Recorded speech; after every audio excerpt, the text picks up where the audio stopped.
ఎట్లుండే తెలంగాణ రాకముందుకు కేసీఆర్ తెలంగాణ రాష్ట్రం సాధించుకోక ముందు మీ పరిస్థితులు మీరు ఎట్లుండే అప్పుడు పరిస్థితి ఏ విధంగా నీళ్లు లేకుండే ఇబ్బంది ఉండే, నల్లాలకు ఇబ్బంది ఉండే, రైతుల కరెంటుకి ఇబ్బంది ఉండే. ఆయన వచ్చినాకనే నల్లాలు పెట్టిండు, రైతు బంధు పెట్టిండు, మిషన్ భారత నీళ్లు పెట్టిండు, కట్టెలు చేసిండు, రోడ్లు చేసిండు. కానీ ఇప్పుడు ఏం లేదు. ఇక ఇప్పటి వరకు మట్టి ఊళ్ళల్లో మట్టి పోయలే రోడ్డు మీద. కేసీఆర్ ఉన్నప్పుడు రైతులకు ఏం న్యాయమే చేయలేదు అన్నట్టు కూడా మాట్లాడుతా ఉన్నారు కదా. కేసీఆర్ ఉన్నప్పుడే రైతులకు న్యాయం చేసిండు. ఇది నార్లు పోసుకోగా నెల రోజులలోనే నాటు వరకు 5,000 రైతు బంధు వేసేది ఎకరానికి. అవి పెట్టుబడులకు, మందులకు, నీళ్ళ మందులకు, వరి అది పిండి బస్తాలకు అక్కడ వచ్చేది. ఇప్పుడు అది లేదు. ఇప్పుడు కళ్ళాలు లేచినాయి. ఇవాటి వరకు ఇంకొక 10 రోజులు అయితే అయిపోతుంది.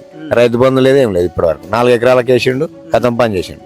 తులం బంగారం అని చెప్పిండు. బంగారం లేదు, అరదులం లేదు, ఏం లేదు. ఆ ₹1,00,000 సుధా కరెక్ట్ ఇస్తాడు. ఇట్లా పెళ్లి చేసుకున్న వాళ్ళకి తెలుసు కాబట్టి జాబులు ఇచ్చినా అని చెప్తా జాబులు లేవు, మనం లేవు. ఆయన పెట్టిన నోటిఫికేషన్ మీదనే ఆ జాబులు వచ్చినాయి. గాంటికే ఉన్నారు, అంతే ఉన్నారు. మళ్ళీ కొత్త జాబులు మీకు తెలియదా, మాకు తెలియదు. కేసీఆర్ చేసిన పనులకి నాకు ఎవరు అప్పిత్తలేదు, నన్ను దొంగను చూసినట్టు. మరి దొంగనే చూసినట్టు ఈయన నమ్మడు కాబట్టి దొంగనే చూస్తాను, దొంగ లెక్క చూస్తాను. చెప్పులు ఎత్తుకోపోయడం లెక్క చూస్తాను అన్నట్టుగా వండుకొని తినమంటాడు, కోసుకొని తినమంటాడు. మనిషిని ఎవడన్నా కోసుకొని తింటాడు, వండుకొని తింటారా?